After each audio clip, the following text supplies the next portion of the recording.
Hello everyone, आप सब कैसे हैं। मैं उम्मीद करता हूं कि बहुत अच्छे होंगे और अपनी पढ़ाई को बहुत अच्छे से कर रहे होंगे।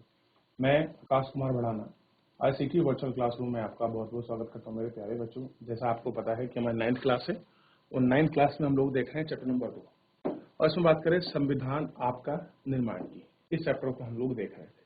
तो इस चैप्टर को समझा कि संविधान निर्माण में क्या क्या चीजें महत्वपूर्ण हैं, अगर कोई संविधान बनता है तो किन मूलभूत विचारधाराओं के साथ, किन अपनी वो राष्ट्रवाद की आंदोलन के साथ, किन वो सिद्धांतों के साथ अपने संविधान में उनको समाहित करते हैं, इसके विषय में हमने। इसी के साथ साथ हमने पिछले अध्याय में ये भी देखा कि जो इसका परिचय है, इसमें अगर बात करें सिंपली तो इसके परिचय को हमने बहुत अच्छे से आपका समझा कि संविधान निर्माण के लिए क्या चीजें उपयोगी हैं, क्या स्थिति इसमें बनी हुई है। इन सभी को हम लोगों ने इसमें गौर करके एक एक चीज को बहुत अच्छे से आपका पढ़ लिया था और इसमें गौर करके हम लोगों ने देख भी लिया। ठीक, अब लोकतंत्र में कोई भी व्यक्ति क्या नहीं कर सकता, अपनी मनमानी जो है आपका नहीं कर सकता, क्योंकि ये हमारे कॉन्स्टिट्यूशन में इसका प्रोविजन है। आप देखिए कुछ बुनियादी नियम है, और किसके लिए है वो बुनियादी नियम, चाहे आपका नागरिक हो या आपके सरकार हो, ये दोनों के लिए आपके बुनियादी नियम है। ठीक, इसमें सभी लोग आपका सम्मिलित है और देश में सर्वोच्च हित क्या होता है, कानून की हैसियत से संविधान नागरिकों को कुछ अधिकार जो है वो आपके प्रदान करता है। अब हमें संविधान की क्यों जरूरत पड़ी, ये आप देख सकते हैं कि किसी भी लोकतांत्रिक देश में आकार देने का मूल्य कौन है, संविधान बन जाने के बाद हम स्थिति परिस्थिति कैसे करते हैं। ठीक है, इसको देखते हैं। तो हमने नेल्सन जो आपके मंडेला जी थे उनकी पूरी जीवनी पढ़ा कि कैसे उन्होंने आश्वेत लोगों को समानता के अधिकार के लिए, समरूपता के लिए, उनके साथ हो रहे अत्याचार के खिलाफ आंदोलन किया और कैसे वो 28 वर्षों तक आपका जेल में भी रहे। जो आपके गोरू लोगों ने दक्षिणी अफ्रीकाई आश्वेत लोगों पर जिस प्रकार के अत्याचार भेदभाव किए, जो भी आपका डिस्क्रिमिनेशन था किसके रंग की, चमड़ी के आधार, उसका उन्होंने विरोध किया। ठीक, फिर हमने देखा कि चाहे रेलगाड़ी हो, बस हो, यानी कोई भी ऐसा स्थान हो, उनके लिए क्या था, एक अलग व्यवस्था थी। यानी कि गोरों के लिए स्पेशल रिजर्वेशन था, आरक्षण था, और जो काले थे उनके लिए क्या थी, एक अलग व्यवस्था उन्होंने की हुई थी। आप इसको देख सकते हैं। ठीक, और इसमें और बहुत सारी चीजें हैं जिन्हें हम लोग आपका पढ़ लेंगे कि 1950 से ही जो आश्वेत हैं उनकी चमड़ी का रंग और भारतीय मूल की चमड़ी का रंग जो भेदभाव है, ये संघर्ष उन्होंने झेला और आखिरकार रंग भेद की इस राजनीति में उन्हें 28 वर्ष में जेल में रहने के बावजूद आखिरकार साउथ अफ्रीका 26 अप्रैल 1949 को मध्य रात्रि में क्या हो गया, अफ्रीका एक गणराज्य बन गया और सब लोग क्या हो गए, अपने देश का झंडा लहराया और दुनिया में एक नया लोकतांत्रिक देश बनकर उभरा। कब? 26 अप्रैल 1994। आप देख सकते हैं कि एक नया एग्जाम्पल हमारे साथ लोकतंत्र को स्थापित करने की प्रक्रिया में हम लोगों को देखने के लिए मिला है। अब कह रहे हैं कि दक्षिण अफ्रीका के पहले राष्ट्रपति नेल्सन मंडेला के मुंह से जानते हैं, क्या जानते हैं, आइए देखते हैं कि क्या कह रहे हैं कि ऐतिहासिक रूप से एक दूसरे के दुश्मन रहे दो रंग समूह वाले शासन व्यवस्था की जगह शांतिपूर्ण ढंग से लोकतांत्रिक व्यवस्था की सहमति पर हो गया है, क्योंकि दोनों को एक दूसरे के भल मन से सहित भरोसा करना था और वे मानते हैं कि मेरी कामना है कि दक्षिण अफ्रीका के लोग कभी भी अच्छाई पर विश्वास करना जो है आपका नहीं छोड़ेंगे। इस बात को ध्यान में रखते हुए मनुष्य जाति पर विश्वास करने वाले हम लोकतंत्र का आधार है। ठीक, आइए इससे आगे पढ़ते हैं, क्योंकि कल हम यहाँ तक देख चुके थे, थोड़ा सा और इसमें पढ़ लेते हैं। नए लोकतांत्रिक अफ्रीका, दक्षिण अफ्रीका के उदय के साथ ही आश्वेत नेता ने आश्वेत समाज के प्रति आग्रह किया कि सत्ता में रहने वाले गोरो लोगों को जुल्म दिए हैं, उन्हें कहा गया कि अब सभी नस्ल तथा किए गए उनको भूल जाएं। अब देखिए वो क्या कह रहे हैं कि अब देखिए कुछ ऐसे हैं, अब हम आजाद हो चुके हैं और कुछ गोरे लोग कैसे हैं, अब आपके सत्ता में बैठे हैं, तो गोरे लोगों ने जो आप पर जुल्म किया है, अब आप क्या करें, उस जुल्म को भूल जाएं। ठीक, क्या करें, जो जुल्म हो रहा है उस जुल्म को आप भूल जाइए। और गौरव को माप कर स्त्री पुरुषों की समानता, लोकतांत्रिक मूल्य, सामाजिक न्याय, मानवाधिकार पर आधारित दक्षिण अफ्रीका का निर्माण करें। क्या ध्यान रखना है? स्त्री पुरुष को बिल्कुल समान समझना है। जो लोकतांत्रिक मूल्य है, जो सामाजिक न्याय है, उनका आपको ध्यान रखना है। ठीक। एक पार्टी ने दमन और नरसंहार, हत्या के जरिए पर शासन बत्ती किया है और दूसरी पार्टी आजादी की लड़ाई की अगुवाई की थी। संविधान निर्माण के लिए दोनों ही साथ बैठी। अब देखिए, एक ने क्या की है, दमन और जो आपका नरसंहार हुआ है उस पर शासन किया है। एक वो है कि जिसने आजादी की अगुवाई की है। अब दोनों एक साथ बैठकर क्या कर रहे हैं, संविधान को बनाने की, उस विषय में चलने की अपनी बात कर रहे हैं। ठीक, ये आपको देखना है। 2 वर्ष की चर्चा और बहस के बाद जो उन्हें संविधान बनाया, वो वैसा अच्छा संविधान दुनिया में कहीं नहीं बना है। कह रहे कि जिस तरह से उन्होंने अपना संविधान बनाया है, ऐसा संविधान उन्हें और कहीं नहीं बना। ठीक, देख लिया। साथ ही उन्हें यह फैसला भी किया कि मुश्किल मामलों के समाधान की कोशिश में किसी को भी अलग नहीं किया जाएगा और न ही किसी को बुरा या दुष्ट मानकर बर्ताव किया जाएगा। इस बात पर सहमति बनी कि पहले जिनसे चाहे वो कुछ किए हो, लेकिन अब हर समस्या के समाधान में सबकी भागीदारी होगी। अब देखिए, सब कह रहे हैं कि जो हमारी पहले चीजें थी हम उनको भूल जाएं। अब क्या है, अब हम एक साथ चलेंगे, हमारी सबकी समान भागीदारी होगी, एक साथ हम लोग इसमें रहेंगे। ठीक, ये हमको ध्यान देना है। इस बात पर सहमति बन गई कि पहले जिसने चाहे जो कुछ भी किया हो, लेकिन अब हर समस्या के समाधान की भागीदारी होगी। दक्षिण अफ्रीका के संविधान की प्रस्तावना इस भावना को बहुत खूबसूरत ढंग से व्यक्त करती है। ठीक, यानी कि मेनली अगर आप इसका निचोड़ देखें तो निचोड़ ये निकलता है, निष्कर्ष, कि अब दोनों लोग एक साथ मिलकर संविधान बना रहे हैं। उस संविधान में ऐसे कुछ खास उपबंध या कह सकते हैं आपका प्रोविजन किए हैं कि चाहे किसी ने जो भी कुछ किया हो, अब हम साथ बैठकर हर समस्या का समाधान करेंगे, एक रूप होकर हम लोग चलेंगे और एक साथ इनको हम लोग आपका बढ़ावा देंगे। हर समस्या को, किसी को भी अलग होने की आजादी इसमें नहीं दी गई है। ठीक, और जो भी नागरिकों के लिए व्यापक अधिकार है, संविधान में उनकी जगह उन्होंने बनाई है। तो फिलहाल जितना पढ़ा है, और पिछला जो कल का लेक्चर हम लोगों ने पढ़ा है, उसमें अगर किसी बच्चे का कोई आपका डाउट है, किसी प्रकार की कोई क्वेरी है, कोई चीज़ आपको समझ नहीं आई है, तो मेरे प्यारे बच्चों, आप लोग लाइव जुड़कर चैट के माध्यम से एक आप मुझसे जुड़ सकते हैं। किसी का कोई भी प्रश्न हो, आप मुझसे पूछ सकते हैं मेरे प्यारे बच्चों। ठीक, ठीक, अभी अगर कोई प्रश्न है, कोई क्वेरी है, तो आप मुझसे पूछ लीजिए, फिर हम लोग आगे बढ़ चलेंगे। ठीक है ना? तो है किसी का कोई डाउट, कोई क्वेरी है आपका? नहीं है तो अगले पेज पर हम लोग आपका बढ़ जाते हैं। अब देखिए, दक्षिणी अफ्रीकी संविधान से दुनिया भर के लोकतांत्रिक लोग प्रेरणा लेते हैं। कह रहे कि साउथ अफ्रीका का जो कॉन्स्टिट्यूशन बना है, उस कॉन्स्टिट्यूशन से दुनिया भर के जो लोग क्या है वो प्रेरणा ले रहे हैं, सीख ले रहे हैं कि 1994 तक जिस देश दुनिया भर में आज लोकतांत्रिक तरीके के लिए निंदा की जाती थी, आज उसे लोकतंत्र के मॉडल के रूप में देख रहे हैं। कह रहे 1994 से पहले जिसकी हम लोग कह रहे थे कि यहाँ डेमोक्रेसी है, उसकी निंदा कर रहे थे, आज उसको देखेंगे तो समझ आएगा कि एक आदर्श डेमोक्रेसी है। ठीक, और वो एक सबके सामने आदर्श के रूप में उभरा है। आज उसी लोकतंत्र का मॉडल रूप देख रहे हैं।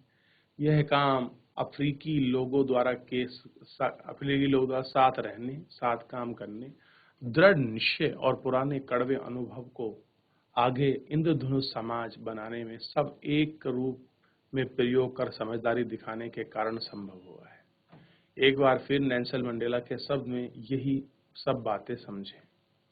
वो भी क्या कह रहे हैं नेल्सन मंडेला, इसी तरह के बात को बढ़ावा दे रहे हैं, इसी तरह की बात की अगुवाई कर रहे हैं, कुछ और थोड़ी ना है। ठीक है, ये आपको ध्यान रखना है, याद रहेगा। दक्षिण अफ्रीका संविधान इतिहास और भविष्य दोनों की बातें करता है। एक तरफ तो यह पवित्र समझौता है, दक्षिण अफ्रीकी रूप में हम एक दूसरे से वादा करते हैं कि अपनी रंग-भेद, क्रूर और दमनकारी इतिहास को पहले से दोहराने की अनुमति नहीं देंगे। पर इस बात में इतना ही नहीं, यह देश इसके सभी लोगों द्वारा वास्तविक अर्थों को समझने का घोषणा भी पत्र है। श्वेत और अश्वेत, स्त्री और पुरुष, यह देश पूर्ण रूप से सभी का है। कैसा है? स्त्री हो या पुरुष, सभी का है। ठीक, ये आपको ध्यान रखना है। क्लियर है? आगे बढ़ जाएं, एक एक करके देखें। देखिए, एक इमेज दिखाई गई है आज का दक्षिण अफ्रीका। यह तस्वीर अब दक्षिण अफ्रीका की सोच का एक उजागर है। आज का अफ्रीका खुद को इंद्रधनुषी देश कहता है। क्या आप इसे बता सकते हैं क्यों? यानी कि इंद्रधनुष तो क्यों कह रहे हैं? अभी एक शब्द आया है, ये देख लीजिए। वो अपने अनुभव को इंद्रधनुषी समाज बनाने में सब एक रूप का प्रयोग करने में समझदारी दिखाने के कारण संभव हुआ है। यानी कि सब, चाहे कोई सा भी रंग हो, जाति हो, भेदभाव हो, सबको समाप्त करके एक साथ चलने का जो उन्होंने प्रयास किया है, यही है इंद्रधनुष रूपी समाज। ठीक, और हमें इससे जो है आपका बहुत कुछ सीखने की जो है आवश्यकता है। क्लियर है? याद रहेगा इतना? तो यहां तक किसी का कोई डाउट, कोई क्वेरी? हमें संविधान की जरूरत क्यों है? अब आप मुझे बताइए कि हम लोग क्यों कहते हैं कि हमें संविधान की आवश्यकता है। ठीक, हमें एक संविधान की जरूरत क्यों है? कह रहे हैं कि हमें एक संविधान की जरूरत है, वो आखिर क्यों है? संविधान क्या करता है? इस बात से हम दक्षिण अफ्रीका के उदाहरण से समझ सकते हैं। नए लोकतंत्र में दमन करने वाले और दमन सहने वाले दोनों लोग एक साथ समान हैसियत में रहने की योजना बना रहे हैं। क्या दिख रहा है लोकतंत्र में? एक तरफ था जो एक वर्ग था जो दमनकारी था, एक वो वर्ग था जो दमन सहन कर रहा था। लेकिन इस लोकतंत्र में देखिए, अब दोनों एक साथ आकर अपनी देश को विकास करने के लिए, अपने समाज को विकसित करने के लिए वो लोग क्या कर रहे हैं? योजना बना रहे हैं और कह रहे हैं कि यही योजना क्या है आपका? यही योजना है आपका, ध्यान रखना है, संविधान की जरूरत। दोनों के लिए ही एक दूसरे पर भरोसा कर पाना आसान नहीं था। अब देखिए, कैसे भरोसा करे? एक ने तो आपके जुल्म किए हैं और दूसरे ने सहा है। अब जिन्होंने सहा है वो इसलिए डर रहे थे कहीं ये दोबारा ना करें, और जिन्होंने करा है वो इसलिए डर रहे थे कहीं ये हम पे उसका रिपीटिशन ना करें। तो दोनों क्या थे? एक दूसरे पर भरोसा नहीं कर पा रहे थे। उनके अंदर अपने अपने किस्म के डर थे। क्या कह रहे हैं? अपने अपने जो टाइप की उनकी समस्या थे, डर थे। अपने हित की रखवाली भी चाहते थे। बहुसंख्यक आश्वेत इस बात से चौकस थे कि लोकतंत्र में बहुमत के शासन वाली मूल सिद्धांत से कोई समझौता ना हो। उन्हें बहुत सारे सामाजिक और आर्थिक अधिकार चाहते हैं। अल्पसंख्यक को गौरव, अपनी संपत्ति और विशेष अधिकारों से वंचित किए। क्या की है? क्या उनके अधिकार और इन सब से उन्होंने अपनी संपत्ति का है वंचित किया है, अपनी विशेषता। ठीक, ये ध्यान रखना है। भविष्य में शासकों का चुनाव कैसे होगा? यानी जो आपका भविष्य है उनमें जो शासक चुने जाएंगे उनका चुनाव कैसे होगा, इसके बारे में नियम तय होकर लिखित रूप में आ जाता है।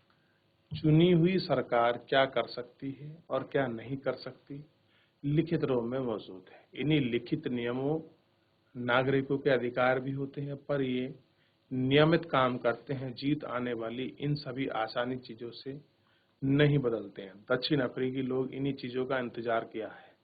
ये बुनियादी नियमों पर समझ सकते हैं कि ये इस बात पर सहमत हुए हैं कि नियम सबसे ऊपर होंगे और कोई भी सरकार उनकी उपेक्षा नहीं करती। इन्हें बुनियादी नियम के लिखित रूप संविधान कहते हैं। अरे, जो बुनियादी नियम है उनको लिखित रूप आपका संविधान कहते हैं। ठीक, आगे देखिए। लंबे समय तक चली बातचीत के बाद दोनों पक्ष का रास्ता बनाने को तैयार हुए। गोरे लोग बहुमत के शासन का सिद्धांत एक और व्यक्ति को वोट के लिए मान गए, वे लोग गरीब और मजदूर के कुछ बुनियादी अधिकारों पर भी सहमत हुए। आज श्वेत लोग भी इन बात पर सहमत हुए कि सिर्फ बहुमत के आधार पर ही सारे फैसले नहीं होंगे। वे इस बात पर सहमत हुए कि बहुमत के जरिए आज श्वेत लोग अल्पसंख्यक गोरों की जमीन जायदाद पर कब्जा नहीं करेंगे। देखिए वहां क्या थे, गोरे क्या थे, अल्पसंख्यक थे, यानी कि उनकी संख्या उनकी तुलना में कम थी। ऐसा ना हो जाए कि वो उनकी जमीन जायदाद को छीन ले। किनकी? गोरों की। कौन? काले, जो आज श्वेत लोग हैं, अफ्रीकन। यही समझौता आसान नहीं था, पर इस समझौते को लागू करने में भी और भी कठिनाई थी। इसे लागू करने के लिए पहली जरूरत थी कि एक दूसरे पर भरोसा करें, क्योंकि अगर वे एक दूसरे पर भरोसा भी कर लेंगे तो क्या गारंटी कि भविष्य में इसे तोड़ा नहीं जाएगा। ठीक, इसी भविष्य की जो चीजें थी वो अटकी हुई थी। क्या होगा भविष्य में? ठीक, देख लीजिए एक बार हमें संविधान क्यों चाहिए, इसलिए आवश्यकता है हमें संविधान की। इन सब बातों पर हमको गौर करने की और आपका देखने की जो है जरूरत है। ठीक है ना? ऐसी स्थिति में भरोसा बनाने और बरकरार रखने का एक तरीका है जो तय हुई लिखित पढ़त के लिए, जिससे लोग सभी पर उन्हें मानने के लिए बाध्य रहें। चर्चा संविधान रचना से दक्षिण अफ्रीका की खासियत नहीं है। हर देश में अलग अलग समूह के लोग रहते हैं। संभव है कि उनकी रिश्तेदार दक्षिण अफ्रीका के गोरों और कालों की कटुतापूर्ण नहीं है हो, पर दुनिया भर के लोगों के बीच विचारों और हितों का फर्क होता है। क्या कह रहे हैं? जो दुनिया के लोग हैं उनके बीच जो हित हैं उन सब का टकराव होता है और एक दूसरे के हित होते हैं। लोकतांत्रिक शासन प्रणाली हो या ना हो, पर दुनिया के सभी देशों को ऐसे बुनियादी नियम की जरूरत होती है। यह बात सिर्फ सरकार को लागू करने की नहीं होती। हर संगठन के कायदे कानून होते हैं, संविधान होते हैं, पर इस तरह आपको इलाके में कई क्लब और सहकारी संगठन, फिर भी राजनीतिक दल, सभी को एक संविधान की जरूरत ही होती है। संविधान लिखित नियमों की ऐसी किताब है जिस पर किसी देश में रहने वाले लोग सामूहिक रूप से मानते हैं। संविधान क्या है? ध्यान दीजिए, एक लिखित किताब है तो रहने वाले लोग आपका सामूहिक रूप से मानते हैं। संविधान सर्वोच्च कानून है जिसे किसी क्षेत्र में रहने वाले लोग नागरिक कह सकते हैं। इनके बीच में आपसी संबंध तय होने के साथ साथ ही लोगों को सरकार के बीच संभावना तय करनी होती है। संविधान अनेक काम करता है और प्रमुख है भारत के का यह साथ रहे विभिन्न तरह के लोगों के बीच जरूरी भरोसा और सहयोग पर विकसित होगा। दूसरा स्पष्ट करता है कि सरकार का संगठन कैसा होगा और कैसे फैसले लेने का अधिकार होगा। तीसरा बताता है कि यह सरकार के अधिकारों को सीमांकन तय करता है और हमें बताता है कि नागरिकों का क्या अधिकार है। ठीक, तो हमको इन तीनों चीजों को पढ़ना है, पहले को भी, दूसरे को भी और आपका तीसरे को भी। एक बार फटाक देना से यहाँ से लेकर आप सारे को एक बार रिवीजन कर लीजिए, पढ़ लीजिए स्क्रीन पर, फिर हम लोग आगे बढ़ जाएंगे। देख लीजिए आप इसको एक बार, फिर आगे बढ़ते हैं। और अभी कुछ पूछना है तो आप पूछ भी सकते हैं इसमें। इतना सब देखने के बाद आगे बढ़ जाते हैं। ठीक, और एक एक पहलू को हम लोग बहुत अच्छे से याद भी रखेंगे। ये देखिए, चौथा है कि यह है अच्छे समाज का गठन और आकांक्षाओं को क्या है, व्यक्त करता है। जिन देशों में संविधान है वे सभी लोकतांत्रिक शासन की ही जरूरत नहीं है। यहाँ जिन देशों में लोकतांत्रिक शासन है वहाँ संविधान होना जरूरी है। ब्रिटेन के खिलाफ आज़ादी की लड़ाई के बाद अमेरिकी लोगों ने अपने लिए लिखित संविधान का निर्माण किया। फ्रांसीसी क्रांतियों के बाद फ्रांसीसी लोगों ने एक लोकतांत्रिक संविधान की मान्यता दी।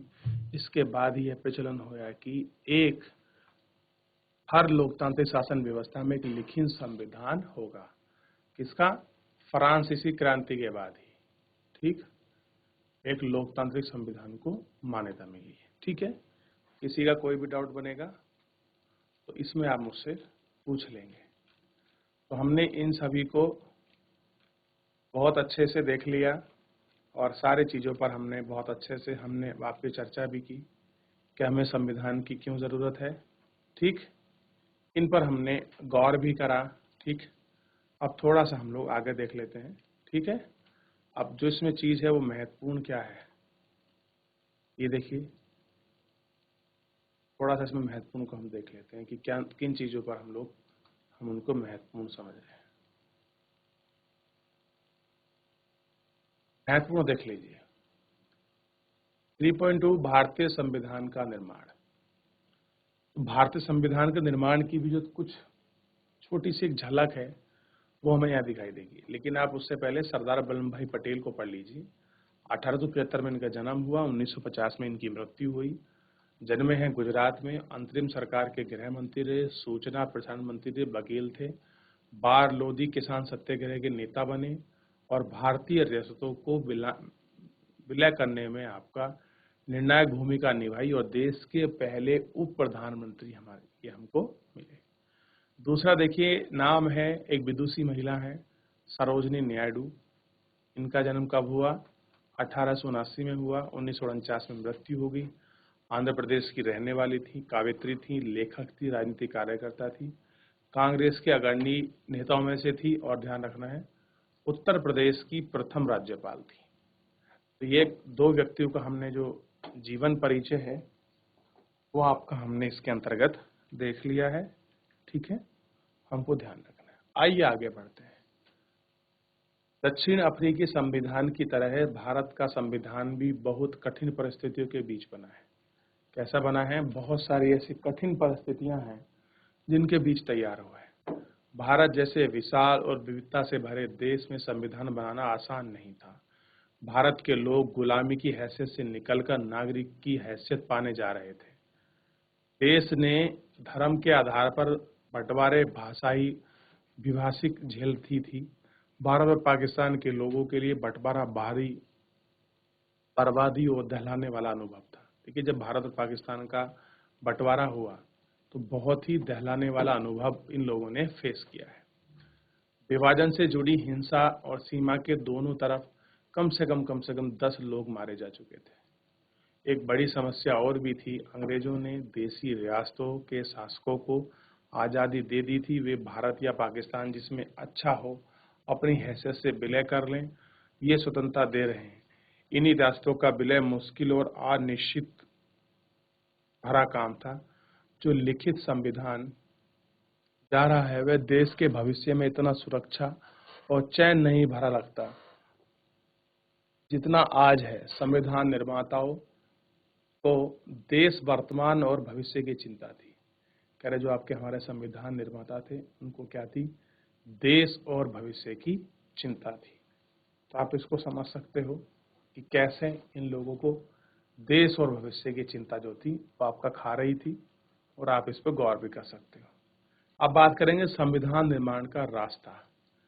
हमने सारी चीज़ों को एक एक करके, हमें संविधान क्यों चाहिए, हमें संविधान की जरूरत क्यों पड़ी, कैसे गोरे कालों पर विश्वास कर रहे हैं, कैसे वो एक समानता की बात कर रहे हैं, कैसे वो नागरिक होने की बात कर रहे हैं कि कोई किसी पर अत्याचार, दुर्व्यवहार इत्यादि नहीं करेगा, ये क्या प्रावधान है।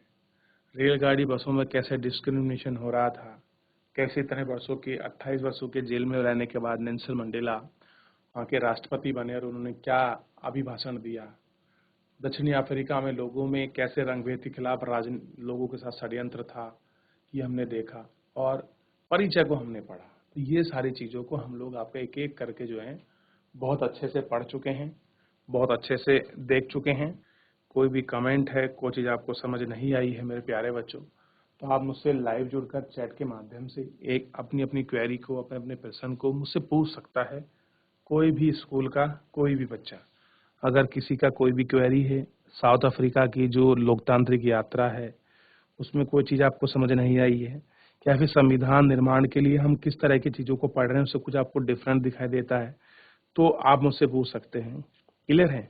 तो देखिए, बेसिकली लोकतंत्र के जो मूल्य हैं वो ही आपको समझाने का प्रयास किया जा रहा है चैप्टर के अंतर्गत, ताकि लोकतंत्र क्या है, सब लोगों को एक साथ लेकर चलने की जो रणनीति है वो ही आपका क्या है, लोकतंत्र है। ठीक, आप इसे देख सकते हैं, आप इस पे अपनी बात कर सकते हैं। तो मेरे प्यारे बच्चों, आज का जो ये चैप्टर है हम लोगों ने फिलहाल इतना देख लिया।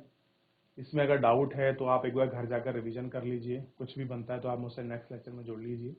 फिलहाल आज के लिए इतना ही, मिलते हैं नेक्स्ट लेक्चर में। धन्यवाद।